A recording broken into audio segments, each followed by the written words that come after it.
What is happening, people?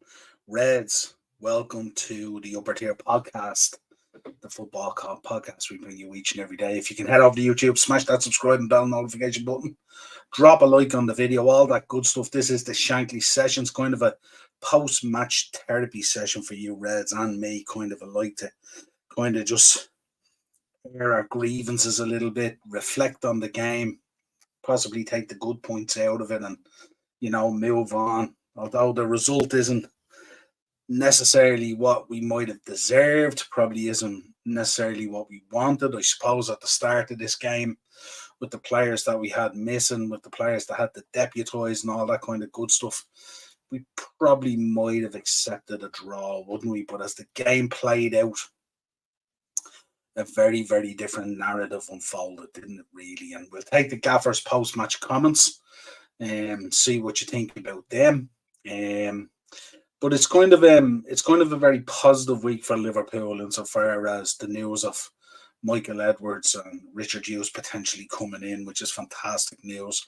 And also the news that the Egyptian FA have actually seen sense in relation to Mo Salah will be of huge benefit to us in the run-in. We come back in 2 weeks' time against Brighton. We're the earlier game. Of course, Arsenal travel to the Etihad to Man City, which potentially could be viewed, depending on how the Brighton game goes, as maybe a title eliminator. Who knows? 10 games to go. But let's see what happens there. But before that, of course, we have to entertain Sparta Prague on Thursday. That game is all but done. I'm sure there'll be wholesale changes, but probably a pretty strong bench just in case, but I don't imagine anything happening. And then we roll on to Paddy's Day, Sunday, and we're away at Man United, FA Cup. So two intriguing games, and then roughly a week and a half, 2 weeks after that, then we're back in Premier League action, and we should have a number of players back at that stage. So hopefully a very different looking squad.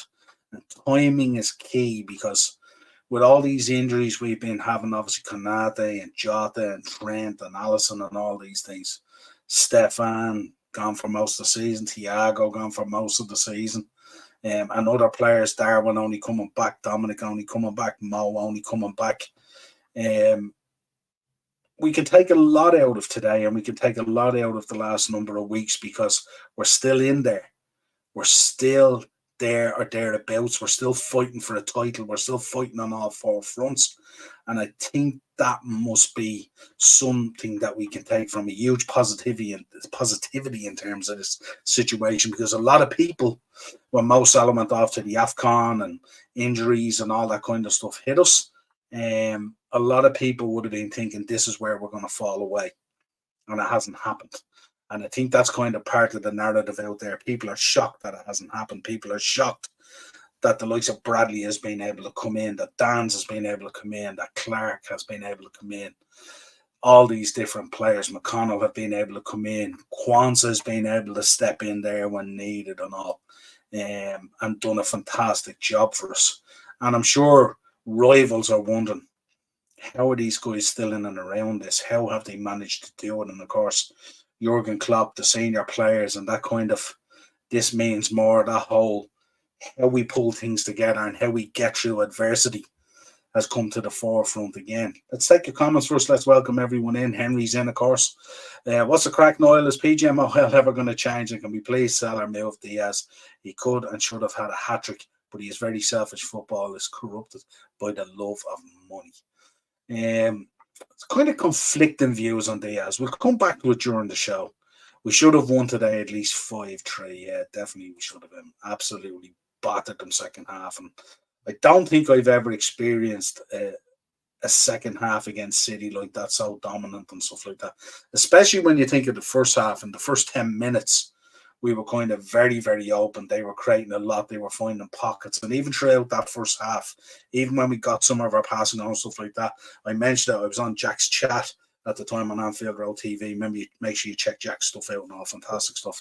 But I think I mentioned that gap between the midfield and between the back line was so open, and City were just able to seamlessly fall into that gap and find players in that gap to kind of open us up. And we rode our luck at times, and We'll talk about the Doku chance, we'll talk about the Doku tackle and all that kind of stuff as well. Really, really important to reflect on that. City should have been down to 9. I think Edison, Doku, and Walker. I don't know. I don't think you're going to get it for Edison at that out on that kind of area and stuff like that would be kind of harsh. I think if it was Quavane, we wouldn't be expecting that either. Doku, we'll talk about it and we'll have a look at it. Walker, certainly Walker with a number of fouls early on should have been carded at least, which would have put him in a kind of a nervous situation going forward in the match. Would that high kick be allowed in WWE? It would, and it would probably lead to a 3 count on a title change. And we have a little slide on that. Don't worry, coming up, nice slide with the Undertaker and Batista. Doug is in, big up Doug. Hi Niall, not a disastrous result. Edison for the penalty is not a red card, double jeopardy rule. It's always a yellow card penalty at the end. Anywhere else on the pitch, it's a foul and a card. Yeah, agree. Doku must be watching Bruce Lee movies before the game. Absolutely, 100%. As for Kyle Walker, he should have been sent off. How he wasn't booked, I'll never know. Yeah, absolutely, 100%. City will beat Arsenal. I don't know. I think if you look at that game today, I think Arsenal are kind of the big winners, obviously going top on goal difference against us and beating Brentford. Yes, they laid on, so they have that momentum. Now, what might upset Arsenal a bit is I don't think they play again. Well, they play Porto, I think, on Wednesday, but then they don't have a game for 2.5 weeks, 17, 18 days, whatever it is. And that momentum might be disturbed. So let's see how that goes. But Arsenal will look at that game today, and especially that second half, and they will turn around and go, you know what? We can put it up to this City team, and I fully expect them to as well. I would not be shocked at all if Arsenal go and beat City at the Etihad. I just feel it this season. You can feel it. We've spoke about this City team all season. How they're not really hitting that stride that they've hit before, that they look a little bit disjointed on the counter and on the press. They look like they can be got at. And Arsenal will be all over that. Tale of two halves. We were poor in the first half. Second, we were magnificent. Absolutely. But again, it's just not being clinical enough to take our chances at times is what costs us. And really, we should have got the 3 points today. But again, still in there, still deep into a title race. And that's all that matters. Henry, hiya, Doug. All good. Acers, Villa was absolutely shambolic today. They were shambolic today. I was talking to the lads on the WhatsApp group and I was going, here we go again. This is where we're going to see the fall off in Villa. And I wouldn't be surprised, and here's a call, clip it if you want. Don't be surprised if Villa cop up their position in the top 5, say, to United. I would not be surprised at all. That's the same. What's the crack, Noel? Hope you're good, my friend. Hope you enjoyed the game, especially the second half. Obviously, we're not going to try and let some of the decisions that were made today bring us down. It was a game of two halves, as Doug said. First half, slow to start, maybe give them too much respect. And then, of course, the way we were playing, trying to pump balls over the top to Nunes as well. And at times, unfortunately, Quavane was dropping the balls into places where we just didn't have players and stuff like that. More often than not, that wave of attack from City was coming at us as well. And in fairness to City today, they could have had a lot of chances as well. They missed. If they were on their game today, some of those balls into the box and stuff like that should have reaped more benefit. Acers, Arsenal always bottle against City. Don't know about this. A different Arsenal, Acers, this year. It's a different Arsenal. Porto could eliminate Arsenal. They could, but would you put money on it? Would you expect them? Or would you expect Arsenal to go out and do a job on Porto on Tuesday or Wednesday night, whenever it's on? Have a think about it. Let me know. If you're a betting man, where would you put your money? I think Arsenal go through, and I think they go through reasonably comfortable. I'd be surprised if they don't. United was absolutely abysmal yesterday. Liverpool will destroy them on Paddy's Day. Here's hoping, Acers. Here's hoping. But again, one-off game in the FA Cup. You just never know. Everyone thought Liverpool were going to destroy Man United at Anfield, and it didn't happen. So let's see what happens there. Daz, I was on the stream before and I was saying about the penalty. I guessed correctly who took it. Nice. So let's talk first of all. Let's get the gaffer's comments, because I suppose as the season goes along and some of the questions are coming out, and I've even mentioned it on streams as well. Is there a way of convincing this man to stay? And I suppose with Michael Edwards coming back potentially with Richard Hughes coming in and stuff like that? The answer to that is probably no, because I know at times Klopp and Edwards have had some head-to-heads and stuff like that in terms of player selection and stuff like that. We all know the backstory to Mane and Mo Salah and all that kind of thing, and what Jurgen wanted and what Edwards wanted and all that kind of stuff. But yeah, I now firmly believe he's going, and there's no way of turning that around. I think even if you look at the conversation the other day where Jurgen was mentioned in the statement, it's very clear he's definitely gone. So the conversations and the questions around that to him are probably a little bit jarring to him, especially after doing that interview he did announcing that he was leaving. I'm sure it would be very, very tough, you know. So the first question, of course, that came out today was on whether the games like today make it harder to leave at the end of the season. And he goes, no, no, no. He's basically saying, I've seen lots of wonderful games here at Anfield. So it wouldn't necessarily be the situation this season would change his mind. And I think that's a fair enough comment to say. And I'm sure the more he gets asked this, the more jarring it gets from, because he's kind of made his decision. And you can see by his attitude in relation to the Doku tackle on McAllister and VAR and the officiating and all that. And you can even see his approach to Michael Oliver on the pitch and stuff like that. It's a little bit more toned down somewhat. There's a little bit more of an acceptance that we've had all these head-to-heads over and over and over again. He has spoke about VAR at length to the point where he gets charged and fined and all this kind of stuff about it. And he's probably just had enough of it at this stage. So he's probably checked out on it at this stage and said, look, it is what it is. Let's talk about how good the performance was, especially second half, which is really, really important. And that's really it. And that's where he's at on it, you know what I mean? So it's a tough one, you know. And then he was asked about the penalty, which is, for me, is a shocking decision. It's the most obvious penalty you can give. And it's the whole narrative around it. And I really do not want to hear. I don't care what Michael Owen has to say. I don't care what Howard Webb has to say. I don't care about the PGMOL with apologies and releasing of audio and all that garbage. It doesn't matter. It's not going to give us the other 2 points. So it doesn't matter. It makes no odds at this stage. We've highlighted this stuff over and over again. They talk about how much it takes to overturn the decision of an official on the pitch, which is absolute garbage. That's the whole idea of VAR is supposed to be there to clarify the decision on the pitch is correct, not just to back it up, which is what happens in a lot of cases. And you just look at it and you just think, like, that couldn't be any clearer. Couldn't be any clearer. And we've had a number of decisions similar to that. And then they talk about, natural motion and natural momentum and all that kind of stuff. And then you go back and you look at Curtis's tackle where he slipped his foot, went over a ball, talking about natural motion and natural momentum and stuff like that. How many tackles have we seen this season where players have got red cards because their natural momentum in trying to win a ball takes them through it? You know what I mean? And then, it's free kicks and penalties in the open season. The clear thing about this is if this happens anywhere else on the pitch, it's a yellow card and it's a free kick. Very, very simple. And these big decisions is what these things hinge on. And that's the problem for this. So whereas it hasn't taken us out of a title race, we're still bang slap in the middle of it.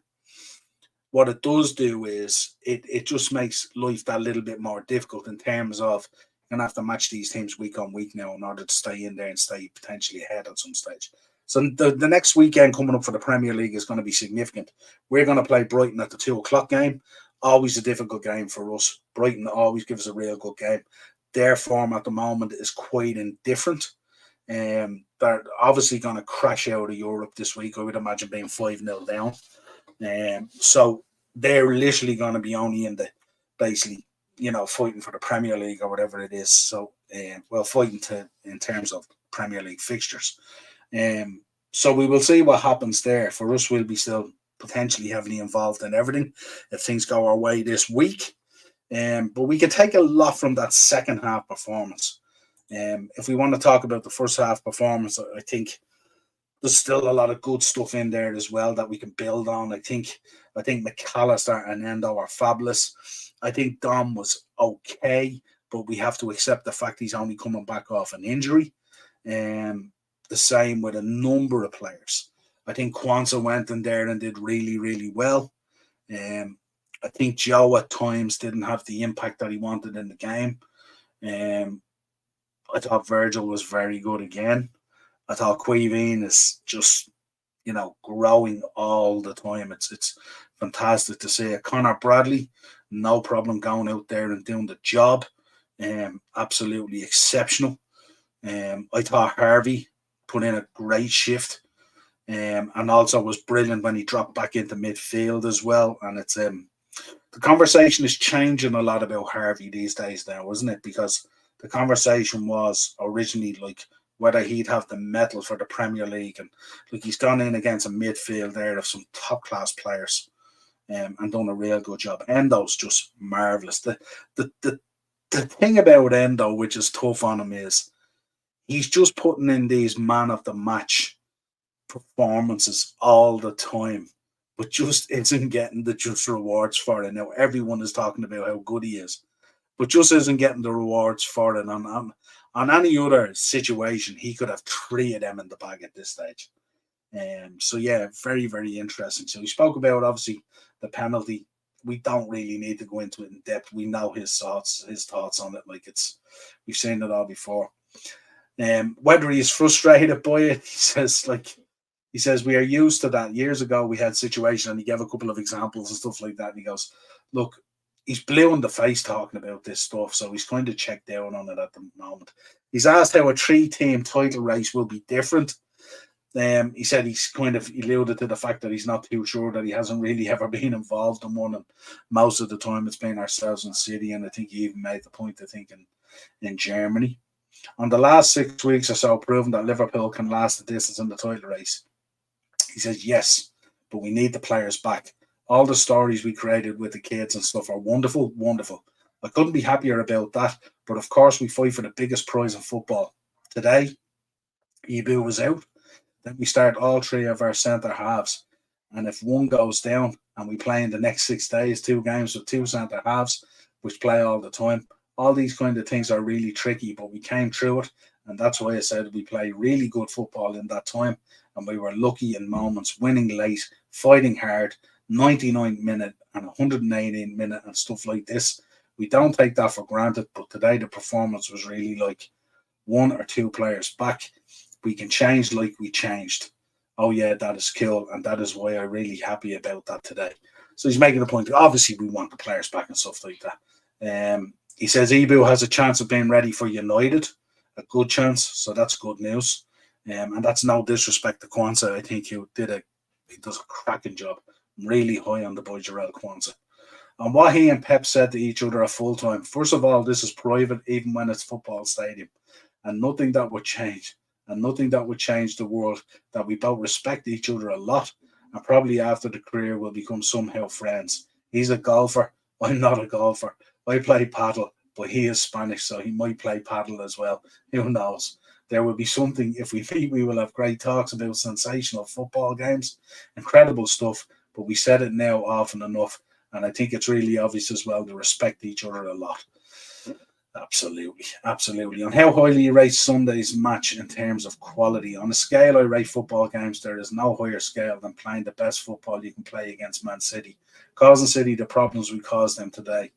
Essentially talking about the second half as well and how good it was and stuff like that and all, touching on it. So that's really it. I mean, in summary on the gaffer's thoughts today, 1, frustrated at the VAR and stuff like that. You could see the conversation with Michael Oliver as well, but like, he knows at this stage, once the decision is made, there's very little he can do about it except voice his opinion. And as I said, in the background, anything else that happens with Webb or with Michael Owen or, with PGMOL, apologies and all that, it don't mean jack shit, really. The inconsistency is there.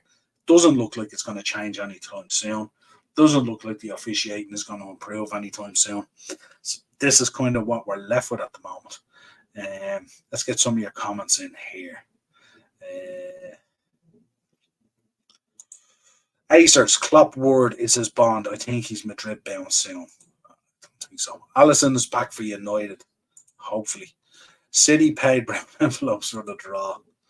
Big decisions and big games in the Champions League are 99% correct, or usually. Yeah, absolutely. Absolutely. It's night and day. At times, it's night and day. Now, listen, we've seen recently as well a couple of Champions League games as well where it's been a little bit below the standard that we would expect, but generally Morris spot on. Make sure you're checking out Morris's channel as well, folks. Hey, Morris. Hey, Henry. It's in Arsenal's hands now, Niall. Just the small task of winning 10 games. Not just winning 10 games. You got to win 10 games, but you also got to keep that goal difference. 1989, Michael Thomas, dare I say, because we can win the next 10 games as well. Just depends what we rack up goal wise. Big up, Henry, absolutely. Henry, up 10 green bottles on the wall. There you go. What's happened, Daz? Do you think the ones he took off could start on Thursday?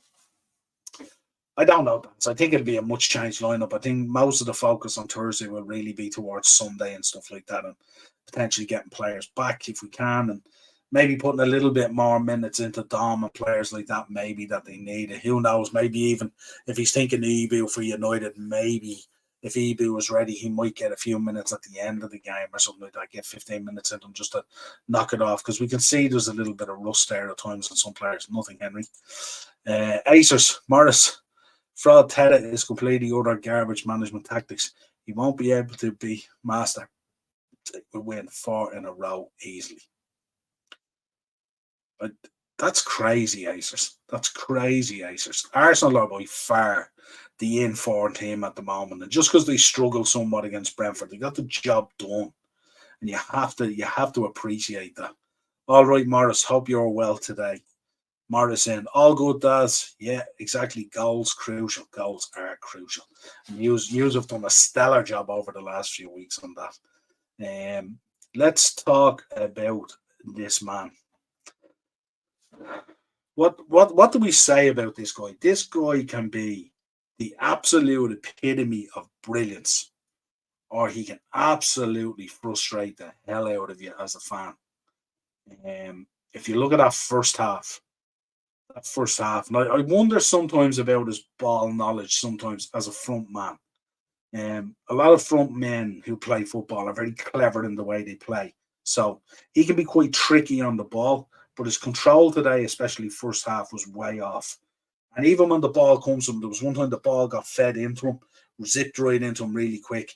And instead of dropping the shoulder and the ball going across his body to sell the player and move on, he stops the ball and then the ball goes away from him and then he loses possession.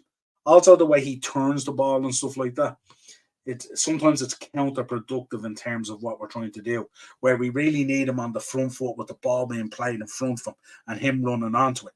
His body positioning as well at times looks so awkward as well in terms of receiving the ball.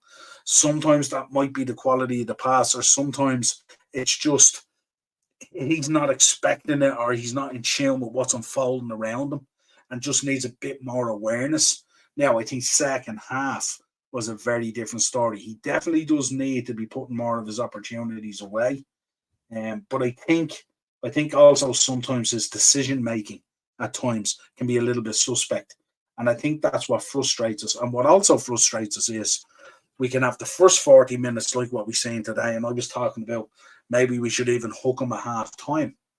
Then you get the second half, which you see the brilliance of him. Okay, the finishing wasn't necessarily there. But on another day, he could have bagged a couple, no problem. But it's just frustrating that we can't get these kind of, at times, these two halves together, if you like. I mean, he's a very, very good footballer. He's very, very talented. But at times, he just makes himself at times just look a little bit amateur in his positioning for receiving the ball, in his awareness of what's unfolding. You don't always have to cut in from the right. Sometimes it's better to slip the pass than take the shot.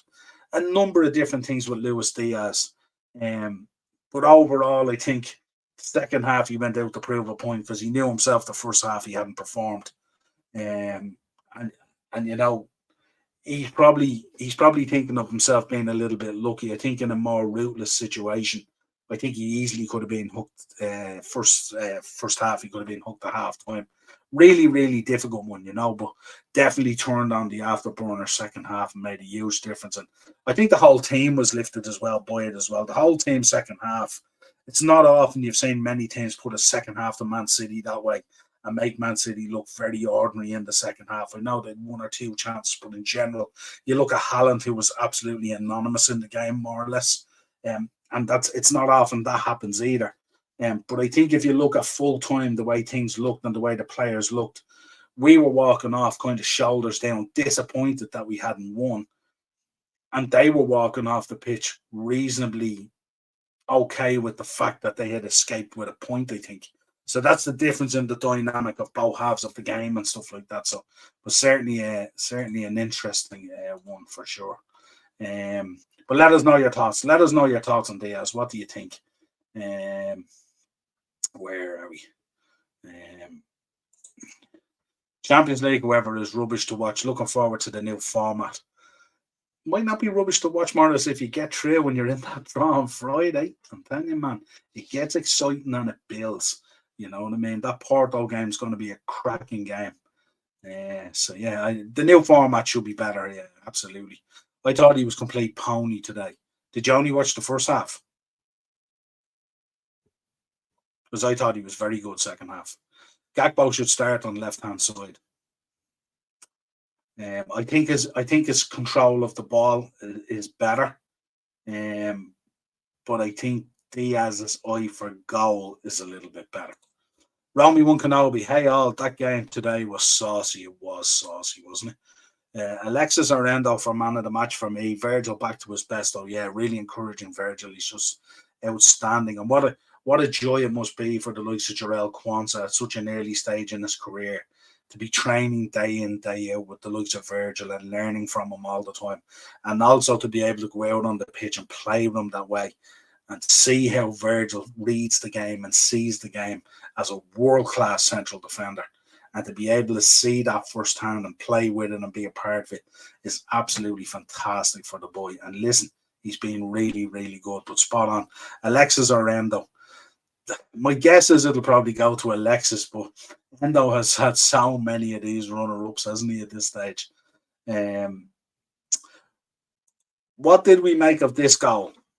I had people talking to me. I think Kane Murray was on to me on Twitter. I put it up on Twitter.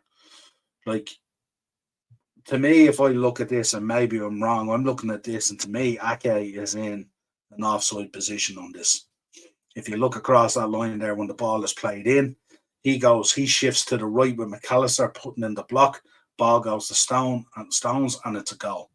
Now, I'd like to know what the difference is between that and Endo's goal in the cup final. Just let me know what the difference is. I'd love to know.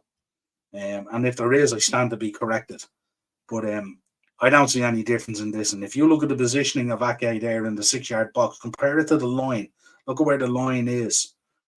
I think he's offside. And I think they got away with one. Now, it was a very good goal the way they did it. We were napping on it, but it was a well-drilled goal, and you can see it wasn't by fluke either that they had worked on it. But I'm failing to see the difference here. And maybe I'm wrong, and if I'm wrong, I stand corrected. But let us know your thoughts on that.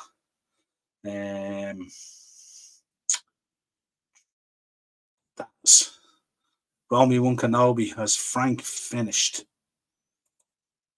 He's still alive. That's what was even better was the fact we are having to play the academy and then have excelled, even keeping up their league games. Absolutely, the way we have managed to get through teams today, or to get through teams in general this season, and the way we've had to kind of player goes down, gets injured, we have a reasonable player to go in there, but we've also had to use these players and give them that great experience and stuff like that. The way we've managed to balance things out and stay where we've been has been incredible. The way KDB did that was filthy, I gotta admit. Yeah, absolutely. That was it was kind of a taste of our own medicine corner taken quickly kind of thing, wasn't it? And I know they said it in commentary. It was absolutely filthy and very clever. It's offside, I think, that one. I think as well, Ake takes out Alexis, and Kelleher's positioning was awful. Um, but yeah, I mean, but if you look at Kelleher's positioning, I mean, where are you expecting Kelleher to go? I mean, Kelleher can't stand at the front post. You know what I mean? So you're expecting him to be there, but you're not expecting. If anything, you're expecting the ball to go to one of the two runners, either the one there with Van Dijk, which I presume might be Rodri. I can't see the numbers here, or the other runner going into the box there, chasing up by the penalty spot. You're not expecting that ball at all to be fizzed into that near post at all. No one's expecting that. So Kelleher's positioning, I don't think Kelleher's positioning is too bad. I think we were just caught unaware, but I think that the key thing on this is the blocking of McAllister. And you can see from that picture there that that's the moment where the ball's fizzed in. I'm not sure when the still is taken. You could see that Ake is offside and he's blocking McAllister. So week on week, we're getting this inconsistency all the time. Zayn is in.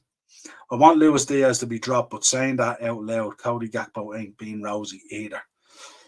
Yeah, it's a difficult one, isn't it, Zane? It's just, second half you can see that there's opportunities there and some of his play is better, and he kind of it's as if, do you know what? It's as if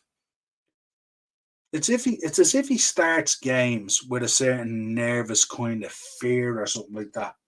And then he realizes second half, right, I'm in a battle here and I'm gonna have a go. You know when you get him fired up for it or something like that. It's just I can't work it out. Can't work it out, Zane, at all. I love Trump UFC 299 entrance last night to American Badass. Quality entertainment, yeah, absolutely. 100%.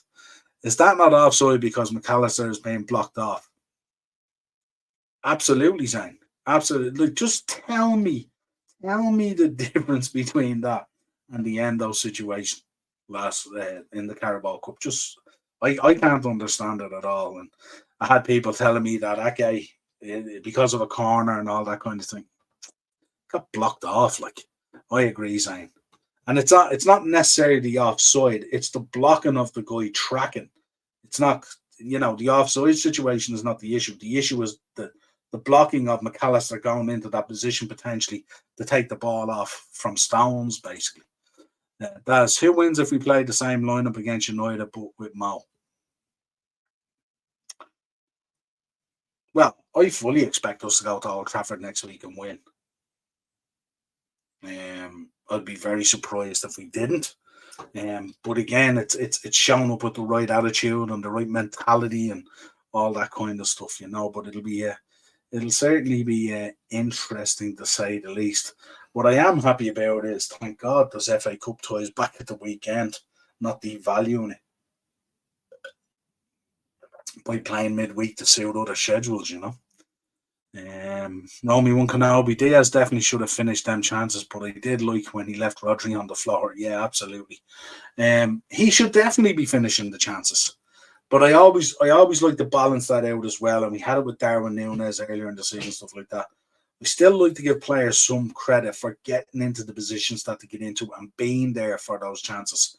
And you just have to wait and you have to hope that the clinical kind of finishing eventually comes around. We've seen it with Darwin there on Thursday and stuff like that, where he took his goals lovely.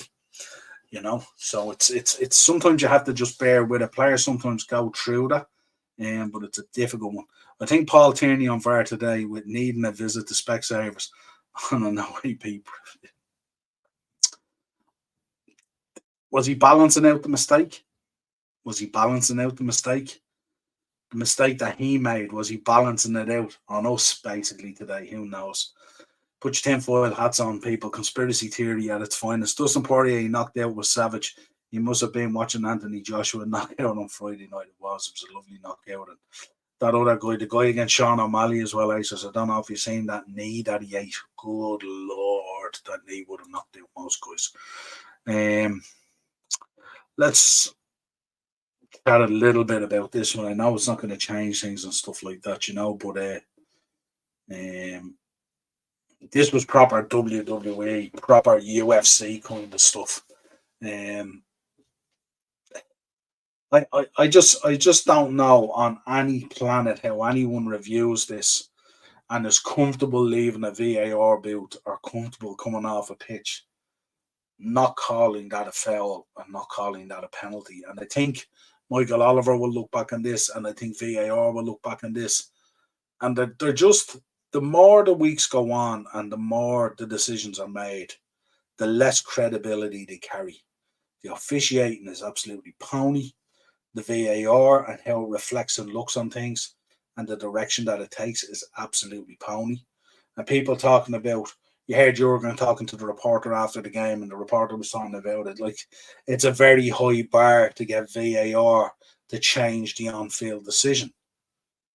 Well, VAR is there to clarify the decision.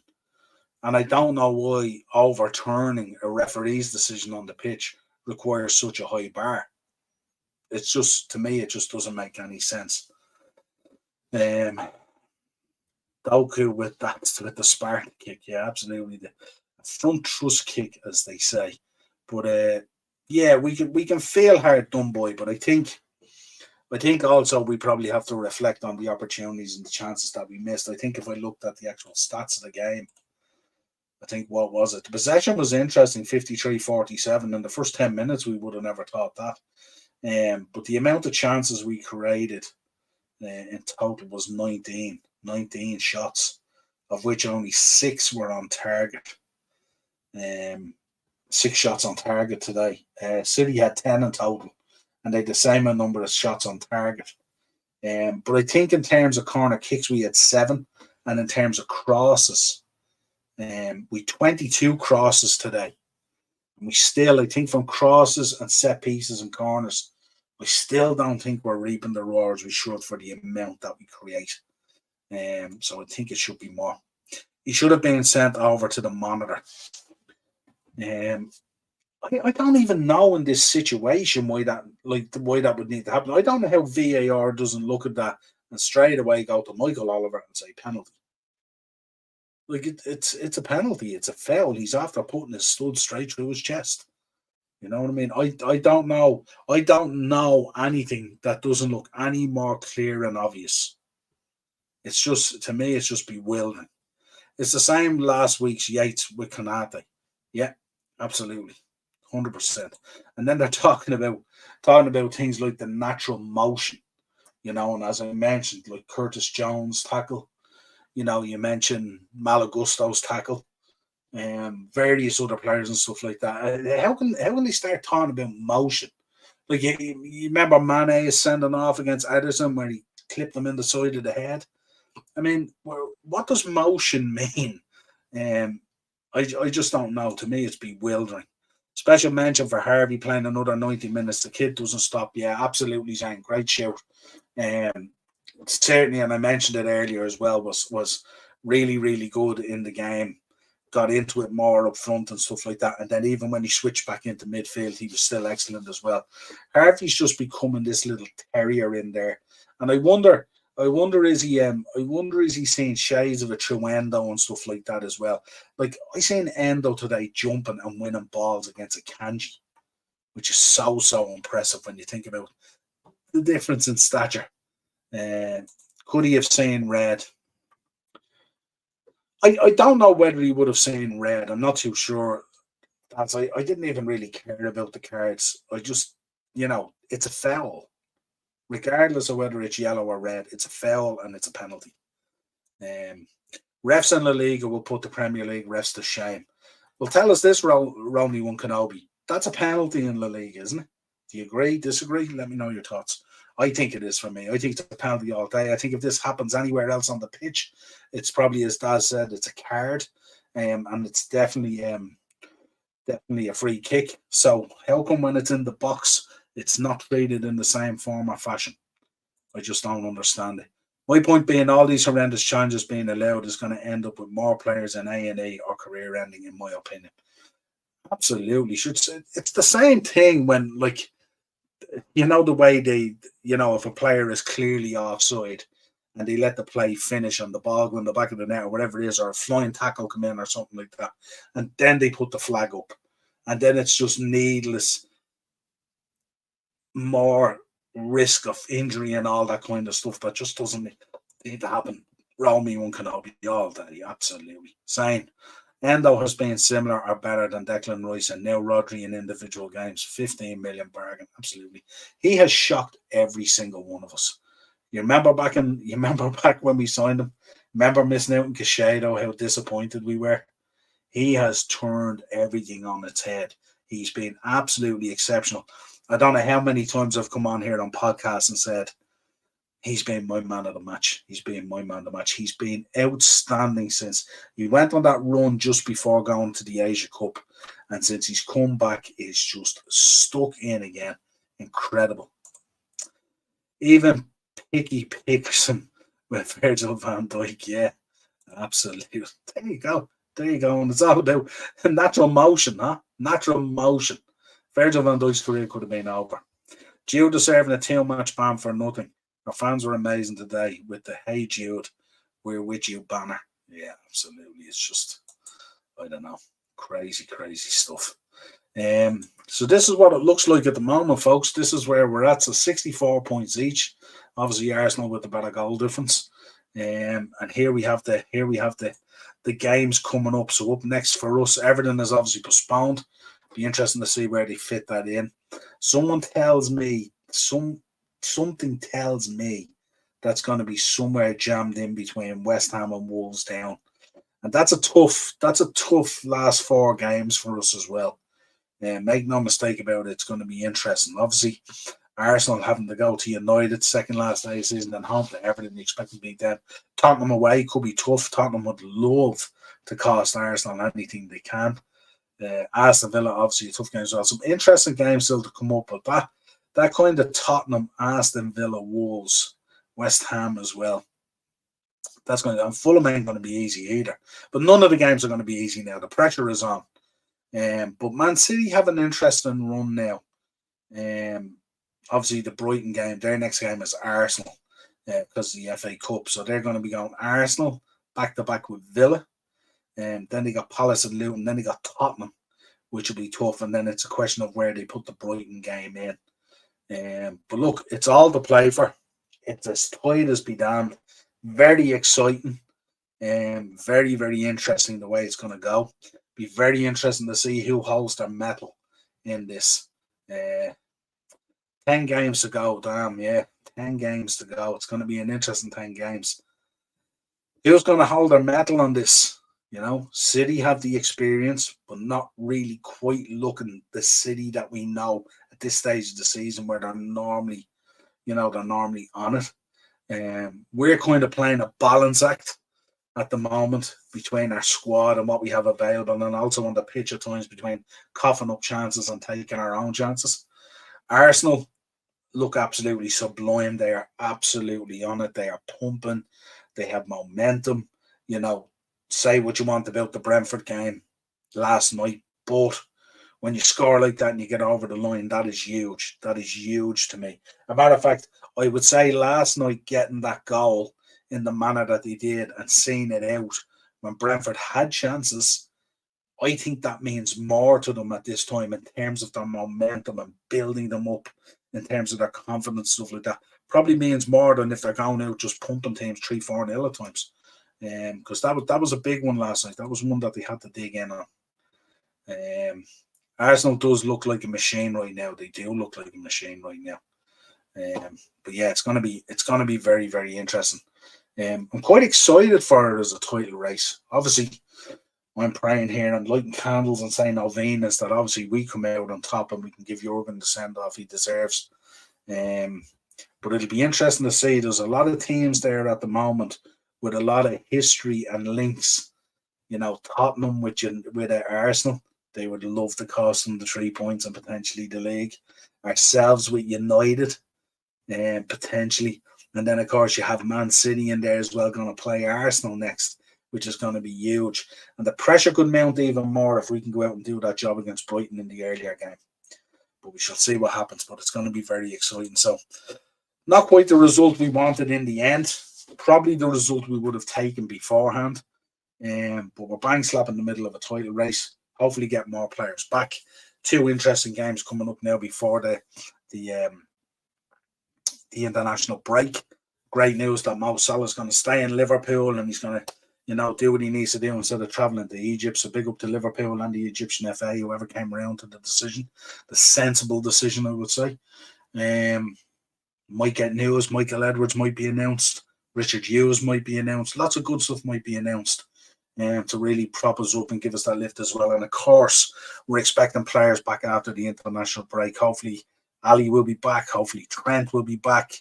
Jota even will be back. Imagine if we had these players to build on that situation and give the squad such a lift.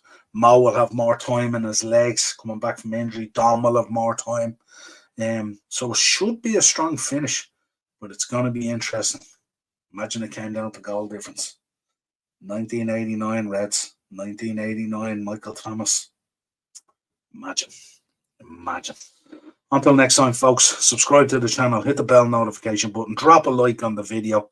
We're still in this red, man.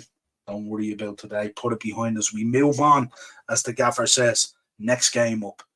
Until next time, folks, I'll be back tomorrow night with Mark. Monday mashup. Mark will be dissecting down all the VAR decisions from the weekend, and we'll be talking about it in depth. Wednesday, I'll be back with Pro Wrestling Weekly, as you can see. And Thursday, we'll have Thursday Tier Talk. We'll also be talking about the Sparta Prague game. I don't know how much we need to do on that at this stage. It's like kind of a free hit at this stage where we could throw in a few other players and see can we unearth a few more gems. And then we push on to the big one, FA Cup preview. Man United versus Liverpool. All rivalries. What way is this going to go? The narrative will be Liverpool coming to town as the favourites. United fans will be running that narrative of this, that, and the other, and all. Let's see how that goes. But until next time, Reds, enjoy the rest of your weekend and have a safe week. Cheers.